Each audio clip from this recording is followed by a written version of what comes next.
Hey everyone, welcome to SFDC Stop, and in this video we are going to talk about how we can insert a new node in the binary tree based on the value of parent node.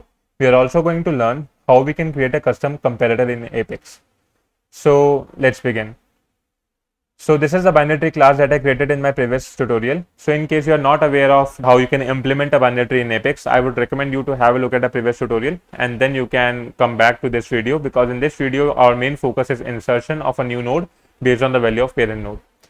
So this is the node class because we know that each node in the binary tree is going to have a data. It is going to have a left child and it is also going to have a right child. Okay. We are also having some other methods. For example, this insert data method, which is responsible to insert a new node in the binary tree.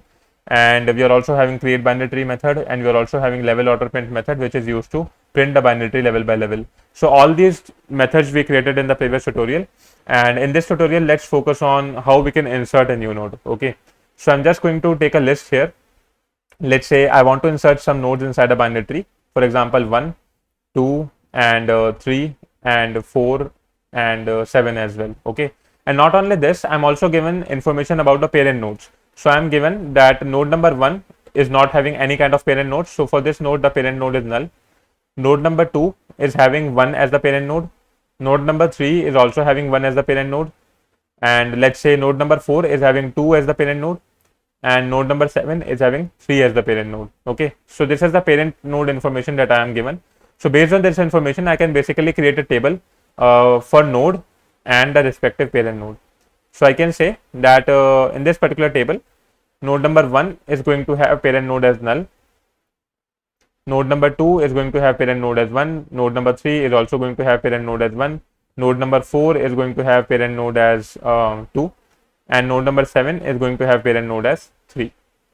Okay, so this is the information that we are given, and based on this information we need to construct a new binary tree. So let's start one by one. I'm going to consider first node, which is node number 1, and if you see this particular method, insert data, in this method we are having 3 parameters. One is the object data, one is the parent data, and one is the comparator. So comparator is nothing but a class which is going to have a compare method. So for now you can just understand that comparator is a class which is going to have a compare method, and this compare method is going to compare two objects, O1 and O2. And in case these two objects are equal, that means if O1 is equal to O2, it is going to return true, and in case these are not equal, it is going to return false. So that's what this comparator class is doing. It is having a compare method which is going to compare two objects, and if these two objects are having equal values, it will return true, and otherwise it will return false. So this comparator class is basically used to find out the parent node inside a binary tree, because we need to compare each node value with our parent node value to find out the correct parent node, right? So that's how this is being used. We'll learn it later in detail. For now, you can just consider that this is going to have a compare method with two objects, and in case the objects are equal, it is returning true, otherwise it is returning false. So let's start from node number 1. So in this case, our data value will be 1. So I can say that data will be 1. My parent data will be null. Okay, and the comparator is going to be the comparator instance itself. So first of all, I'm checking if root is equal to null, create a new node, assign it as a root node, and return root. So for node number 1, our root is definitely going to be null because we are not having any kind of binary tree in place. So what we are going to do, we are going to create a new node, which is 1. I'm going to say that this node is my root. So I'm going to assign it as a root, and I'm going to return this node. So that means I'm going to get this node as a response. So I'm going to return root from here itself, and I'm not going to proceed further. So I can simply say that node number 1 is completed. Okay, so this node is processed. The next node is node number 2. So for node number 2, I can say that the data value will be 2. Okay, data value will be 2 here, and for parent data, I'm going to have a value as 1 because the parent of 2 is 1, and the comparator will be the same. So in this case, I'm checking if root is equal to null, create a new node and assign it as a root node. Otherwise, call this insert data recursive method. So in this case, the root is not null, so I'm going to call my insert data recursive method. So if you see here, for all the other nodes, node number 2, node number 3, node number 4, node number 7, this condition will always be false, right? Because the root can never be null, as I have already inserted a root. So I'm always going to call this insert data recursive method, which is going to accept 4 parameters. One is the data variable itself, second is the parent data itself, third is the comparator, and the fourth parameter that we have is the root node. So this method is basically a recursive method which will start from the root node and it will recurse down the binary tree. That's why we have passed the root node at the first point. Okay, so let's have a look at this insert data recursive method and let's see how it's working. So I'm just going to scroll a little bit. So this is the insert data recursive method, and inside this method I am passing first of all the node, the data, the parent data, and the comparator. So let's just consider node here as well. And we are well aware that for node we are going to start from the root node always, because we have seen in the above method that we are always passing the root nodes at the start. So for current we are going to have the root node. So I can say that let's just not take node here, let's say it as current. So the current is going to be start from root. Okay, so for node number 2, the data is 2, the parent data is 1, and current is root. Now what I'm doing, I'm checking if current dot data is equal to parent data. That means if the data of root node, which is 1, equal to parent data, which is true here, I'm going to check if the left child of the current node is null. So in my case, left child of the current node is null. I'm going to create a new node, mark it as the left child of the current node, and return that. So that means I'm going to create a new node which is 2, mark it as the left child of the current node, and I'm going to return this. So this node will be returned and it will be returned back. Okay, so I'm not going to proceed forward here because I'm returning directly from here, and I'm done with my second node as well. So if you see, second node should be inserted as a child of the node number 1 and it is inserted as a child of node number 1. So we are good here. Now let's consider next node, node number 3. So for node number 3, my data value will be 3, parent data will be 1, and current will always start from the root node. So I'm taking it as the root node itself. After that, I'm going to compare if current dot data is equal to parent data. So if root node dot data, which is 1, equal to parent data, this is true, then I'm going to check, is the left child of the current node null? But in my case, the left child of the current node is not null.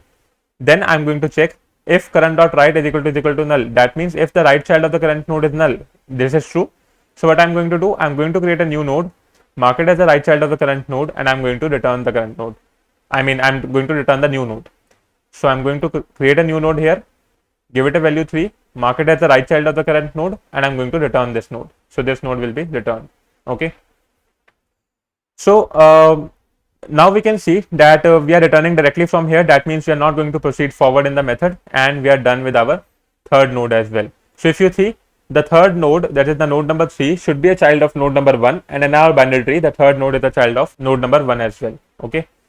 So we can see here that in case we are able to find a parent node, because we are checking current node's data with the parent data, right? So in case we find a parent node, we are checking that if I can insert a new node in the left hand side of the current node.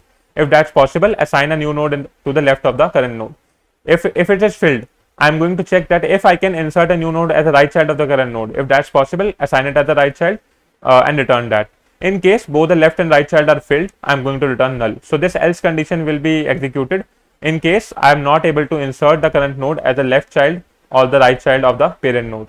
For example, let's say instead of 4, 2, I'm also going to have one more entry here. Let's say the entry is 5 and 1. Okay. So what I'm going to check, the data value will be 5 and the parent will be 1. Okay. So I'm going to check if current dot data is equal to parent data. So my current will start from root, and I'm going to check if 1 is equal to 1, which is going to true. Then I'm going to check if current dot left is equal to null. So left child is not null. This is false. If current dot right is equal to null, right child is also not null. This is also false. Then I'm going to return null here. So instead of adding this 5 node anywhere else in the tree, it will simply return null. So null will be returned from here. Okay. So we're going to return null here. So this means that 5 cannot be inserted inside the tree because all the left and right child of the parent node, that is 1, it is already filled. So we don't have any space to insert 5 here. So we are going to return null.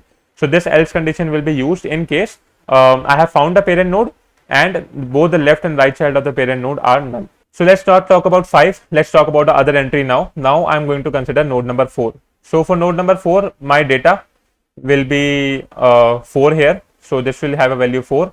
The parent node will have a value 2. It will have a value 2.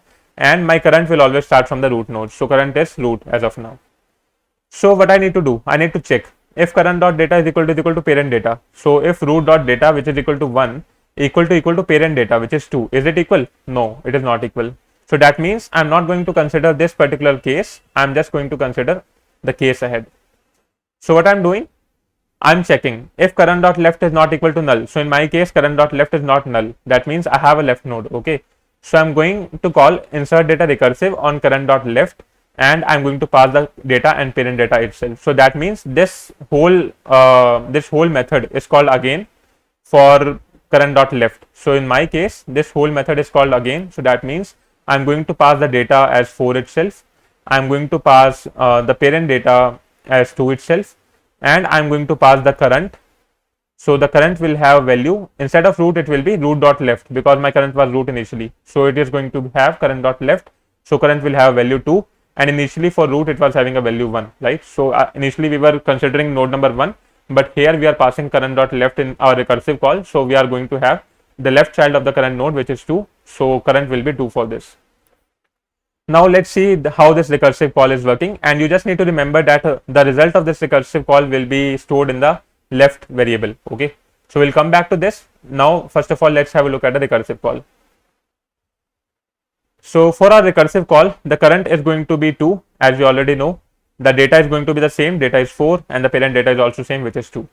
Now I'm checking if current dot data is equal to parent data. So is current dot data, that means the data of my current node, which is node number 2, is equal to the parent data, which is also 2. So in this case, these two are equal. So that means this condition is satisfied. What I'm going to do, I'm going to check if current dot left is equal to null. So if left child of 2 is null, which is true, right? So I'm going to create a new node. So let's create a new node here. Give it a value 4, because our data is 4. And this node will be marked as the left child of the current node. So 4 is marked as the left child of the current node, because my current is 2 here. And I'm going to return from 4 from here. So 4 will be returned, and 4 will be returned from here. So if you see, node number 4 should be attached as a child of node number 2, and here we have attached node number 4 as a child of node number 2, because in the recursive call our current data was equal to our parent data. Okay, so our current node's data was equal to our parent node's data in the recursive call, because we moved on to the left hand child. So that's why I was able to insert node number 4 right here, and this node number 4 is returned using current dot left. Now let's see what happens when this is returned. Okay, so this 4 is returned, it is going to be stored in node left. So left will have a value as 4. So let's say we have left as well, and it is going to have value as 4. And after this left, I am going to check if left is not equal to null. This means my node is inserted somewhere in the left subtree. Okay, because I called on to my left subtree from the root node. That means if left is not equal to null, this means that my node is inserted somewhere in the left subtree. So I return 4 from here, it is going to come here, and this 4 is returned from here as well, and it is checked that if left is not equal to null, return left. So this 4 is going to be returned further. That means my node is inserted successfully. So I'm not going to proceed ahead, because I have found my node here, and I have inserted a node as well. So 4 is inserted, and this thing is done. So this recursive call is also complete, and this recursive call is also complete. Okay, now let's check out another node, which is node number 7. So for node number 7, I'm going to insert this node now. Let's start from the beginning.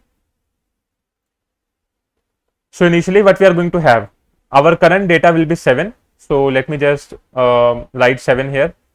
Let's just forget about this. My data value will be 7 this time, and my parent data is 3. So parent data will be nothing but 3.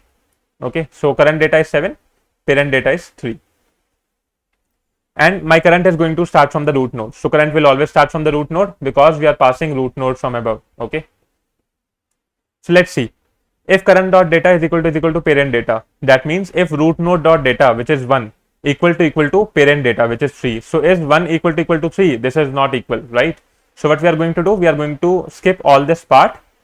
This all part will be skipped, and we are going to proceed forward. So let's proceed forward, and let's see what we need to do. Then we are checking if current dot left is not equal to null. So current is 1 as of now. Okay, so if 1 dot left is not equal to null, this is true.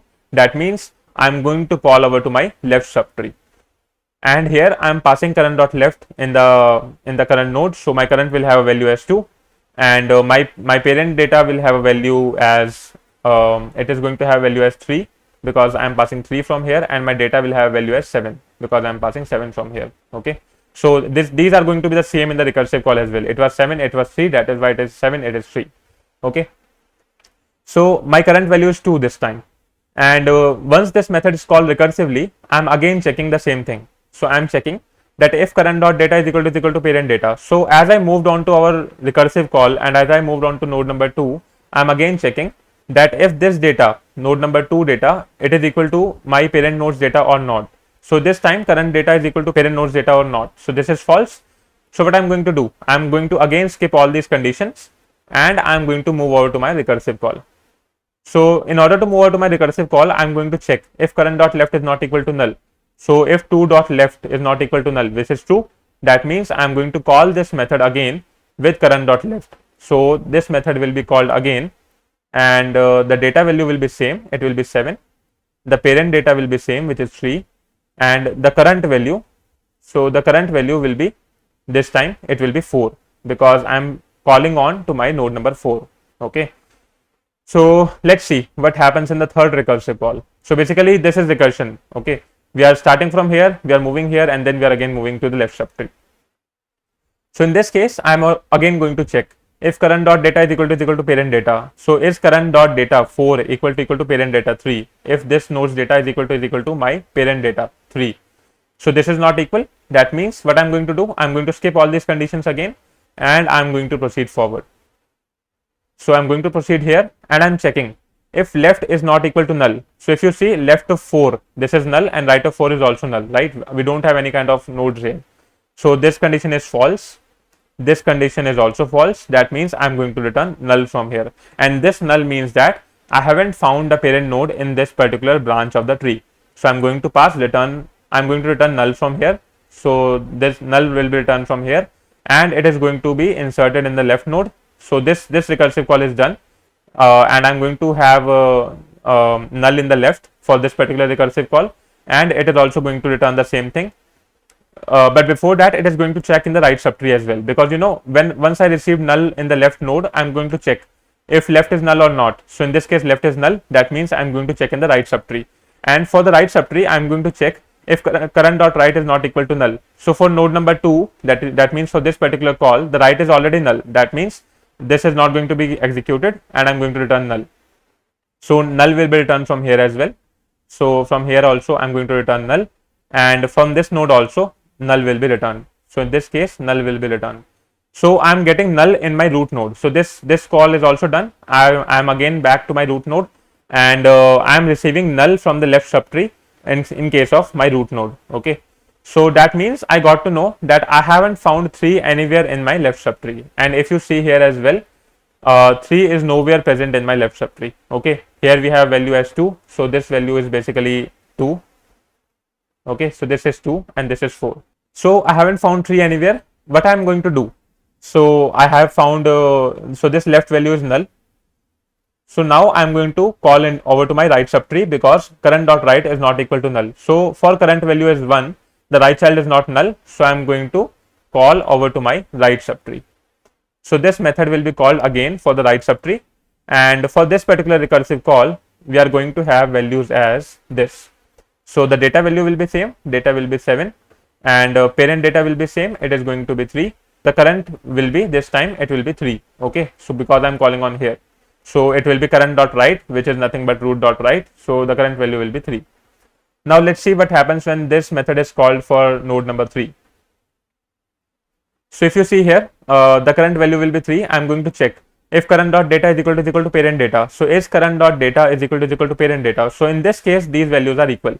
That means I have found a node which is going to be the parent node for my node number 7. Okay. So what I'm going to check? I'm going to check if the left child is null, if the right child is null. So I'm going to check if the left child of node number 3 is null. So this is null. That means my condition is satisfied here. I'm going to create a new node. So a new node will be created right here. And I'm going to mark it as current dot left. So the 7 node will be created here. It is marked as the left child of 3 and it is returned.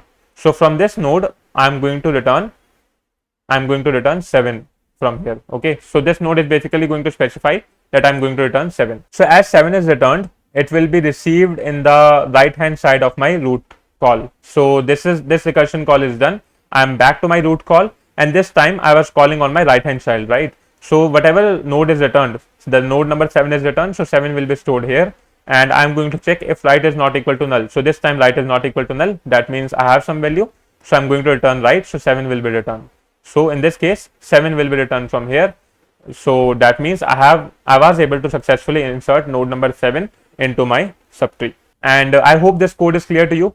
Basically what we are doing, we are just going to check first of all that if we have found a parent node or not. If we have found a parent node, we are checking, is there a space in the left hand side of the parent node? If yes, create a new node and mark it as the left child. If not, we are going to check, is there a space in the right child of the current node? If yes, create a new node and return that, otherwise just return null. So in case I haven't found a parent node till now, I am going to check in the left and right subtrees as well. So first of all, I am going to check in the left subtree, and in case I found a node in the left subtree, that means I have inserted the node in the left subtree, I am going to return that. Otherwise, I am going to check in the right subtree. So in case I was able to find a node in the right subtree, I am going to return it. Otherwise, I am going to return null. So null here means that I was not able to insert a node anywhere in the left and right subtrees. So that means I'm on the wrong branch, or maybe the parent is not already present in the tree. So that's in that case, I'm going to return null. So let me just draw a binary tree quickly. Let's say I have node number 1 and I have a left hand child which is 2, and I have a right hand child which is 3. And let's say I have another node which is, let's say, 4 here, and I have another node which is, let's say, it will be on this side, so it is 7 here. Okay, now let's say I want to insert one more node which is 8, and I'm saying that the parent of this node will be let's say 3. Okay, so what the flow will be? Flow will start from here, the root node. I'm going to check if the current dot data is equal to parent data. So this is not true because the parent is 3. So I'm going to move to the left subtree. I'm going to check if 2 is equal to 3. This is not true. I'm going to move to the left subtree. I'm going to check if current dot data, which is 4, is equal to 3. No, I'm going to move to the left subtree. But in my case, left is null, so I'm not going to move here. I'm going to return null from here. So this will return null. This will return null. Now, once I have received null from here, that means I'm not going to return from here. I'm going to move to the right subtree. So in this case, I'm going to move to the right subtree, and I'm going to check is the current node's data is equal to parent node. So is the current node's data is equal to parent dot data, which is true. That means I'm going to check, can I insert on the left hand side? But I cannot insert on the left hand side because it is already filled. Then I'm going to check, can I insert on the right hand side? Yes, I can insert on the right hand side. So the new node 8 will be inserted on the right hand side, and this node 8 will be returned. So I'm going to return 8 from here. I'm going to return 8 from here. Okay. So this node 8 will be returned, and in my case, I'm going to see that the right is not null. That means I was able to insert node number 8 on the right hand side, and I'm going to return this node from here itself. In case I have some variable which is not found anywhere, for example, let's say I'm going to insert node number 9 and it should be a child of 10. So I'll recurse down the trees, and at the end I'm going to return null because I'll check from here, this is equal to 10, no. I'm going to check here, this is equal to 10, no. I'm going to check here, this is equal to 10, no. So I'm going to return null from here, null from here. Again, I'll check, is this equal to 10? No. So I'm going to check here, is this equal to 10? No. So I'm going to return null from here. Okay. And again, I'm going to check here, is this equal to 10? No. So I'm going to again return null from here. So from everywhere null will be returned, and at the end I'm going to return null from here, which will specify that I wasn't able to insert a new node. Either the space is not present or the parent node is not present in the binary tree. So in case the parent node is not present, null will be returned from here. And in case I don't have any space, that means my parent node is found, but I don't have any space to insert on the left or right hand child, I'm going to return null from here. So in this case, null will be returned from here. Now let's have a look at our comparator class to see how it is comparing the value of two objects, because I am passing current dot data, which is nothing again an object, and I am passing parent data as well, which is nothing but an object. Okay, so this is basically comparing two objects, and it is returning true if both the objects are equal, otherwise it is returning false. So this comparator class is going to be an abstract class. Let's have a look at that as well quickly. Yeah, so this comparator class is going to be an abstract class because I want to implement this compare method in multiple conditions. For example, right now I was inserting nodes in the binary tree which were integer nodes, right? So this was 2, this was 3, but there is also a possibility that I am creating a binary tree of strings. For example, I have A here, and I have B here, and I have C here, right? So in this particular case, I'm going to check a value with my nodes value, which will be string, right? So I need to do different implementation for different data type, and I want to keep my binary tree code generic because that should not depend on a data type, right? That's why I have used this comparator class, and it is implementing a compare method which is going to pass on two objects and it is going to return a boolean value. Now let's see an integer implementation of the comparator class. So this is my integer implementation, which is known as integer compare. It is extending the comparator class and it is implementing the compare method in detail. Okay. So in this compare method, I'm going to pass on two integers because this time I'm dealing with integers, right? So these objects will be nothing but integers like 1, 2, and I'm going to check. So first of all, I'm going to typecast these into integers and I'm going to check if 1 is equal to 2. So if these two integers are equal, I'm going to return true. Otherwise, I'm going to return false. So in case of string comparison, you can just add a comparison for string instead of integer and you can return that. So what we are going to do, whenever we are going to call our binary tree method, instead of creating an instance of our comparator class, I am going to create an instance of integer compare class and I am going to pass it as a parameter. So the parameter which will be passed here will be instance of my integer compare class because it is at the end extending my comparator class itself. So this is fine. Okay. And in case I want to compare strings, so I'm going to pass, an instance of string compare class, which is again extending the comparator class. So that's why I have used the base class here, but I'm going to pass the instances of my derived class because those instances are actually implementing the compare method and those will be responsible to check if the current node's data is equal to the parent data or not. So let's see our code in action and let's see how it's working. So this is the code that I was talking about. So you can see here that I'm going to create a binary tree which is of type integer. I mean, it is going to store integer values. That's why I have created an instance of integer compare class, and I also created an instance of my binary tree class. Then I'm going to call my insert data method with my current data, with my root data, and with the instance of my comparator class. So the instance of comparator class is nothing but integer compare. Okay, and I'm going to pass this integer compare in every insert data call whenever I want to insert the data in the binary tree. So let's see how this is working. First of all, I pass node number 1. So it is the same example that I explained it to you earlier. I want to pass 1, 2, 3, 7 and 4. Okay. So I specified that 1 is going to have a parent as null and it is going to have a parent as null. So it will be marked as the root node. Okay. So this node will be marked as the root node. And after that, I'm going to check that the second node should be inserted as a child of 1. So the second node should be inserted as a child of 1, and to find out the parent node, this integer compare class will be used to compare this node's value with our parent node's value because 2 should have a parent as 1. So this 1 will be compared with this 1 by typecasting these objects into integers, and it will be checked that if these two are equal, that means I can insert the 2 node here. So 2 will be inserted as a child of 1. After that, 3 will be inserted as a child of 1. So 3 will be inserted right here. After that, I'm going to insert 7 as a child of 3. So 7 will be inserted right here, and after that I'm going to insert 4 as the child of 2. So 4 will be inserted right here, and then I'm going to print this tree level by level. So my output should be 1, and then the next level which is 2 and 3. So I'll have 2 and 3, and then the next level which will have 4 and 7. So this is what I should get in my output, that 1, 2, 3, 4 and 7. Now let's see what we have in the output by executing the code. So I'm just going to execute this particular code and let's see what happens. Okay, so here you can see that I'm getting the exact same output that we discussed, 1, 2, 3, 4 and 7. So I printed a level order traversal of my binary tree. So this is the tree which is created, and I'm going to have an output as 1, 2, 3, 4 and 7, 1, 2, 3, 4 and 7. So this means that I'm able to insert the nodes inside the binary tree based on the value of parent node, and this code is working absolutely fine. So this scenario is basically useful when you want to insert the nodes inside a binary tree based on the parent nodes. These are basically useful in real-time scenarios as well, because in case of Salesforce, we have a couple of hierarchical relationships. For example, for every user, we can also have a manager, right? So for every user, we can also have a manager. That means this is a hierarchical relationship. And if you want to create a binary tree of users, what do you need to do? You need to find out what is the parent node of this particular user, right? What is the manager of this particular user, then only you will be able to construct such kind of tree. So this code is basically useful in such kind of situations when you want to insert a new data or I can say a new node in the binary tree based on the value of parent node.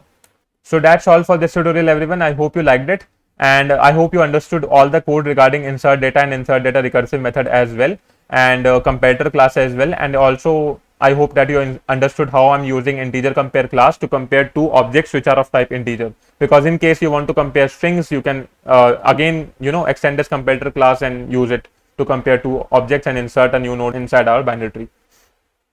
So let's just check out our blog to make sure that we haven't missed anything. So this is the earlier implementation.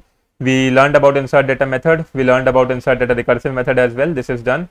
And so this is the final code that I already explained. And after that, we have a comparator class. This is already done. And we also have a compare method inside our comparator class that we already discussed. This is the integer compare class I'm talking about. So our binary tree is constructed, and we also check the output as well. Yeah, so one thing is remaining, which is regarding the time complexity. So let me just quickly discuss the time complexity as well. So in this particular case, that is inserting a binary tree, the time complexity will be big of n square. Why? Because for each particular node, I can have to traverse n nodes that are present inside the binary tree. For example, you have a tree like this, where you have all the nodes on one line, or I can say each node is a child of the previous node. So in such kind of trees, let's say if I want to insert one more node, for example, I want to insert one node here which is having a value as 10, then what I need to do? I need to traverse n nodes, right? So I need to traverse n nodes right here, then only I will be able to insert one node. So for each node, I am going to traverse n nodes. That means for n nodes, how many nodes I am going to traverse? I am going to traverse n into n nodes, right? So that's why the complexity of this algorithm will be big of n square. Although you can also improve this complexity as well by doing a slight modification in the code. So this is your homework, that how will you improve this complexity of inserting a new node in the binary tree based on the value of parent node. Okay, so think about what kind of data structure you can use to insert a new node in the binary tree, and you can improve this complexity as well. So that's all for this. And this kind of tree, in which each node is a child of the previous node, such kind of tree is known as skew tree. Okay, so this is the worst case that we are talking about, that in case we are getting a skew tree, our complexity will be big of n square. So I hope this thing is clear. And in case you want to find out the code for this particular tutorial, you can find out all the code either in the blog, or you can also check out the repository, which is Apex Data Structures, and you will find all the classes here: binary tree, comparator, and integer compare class. So I hope this tutorial is clear to everyone, and let me know if you have any kind of feedback or any kind of doubt in the comments down below, and I'll see you in the next video. Till then, have a good day. Bye bye.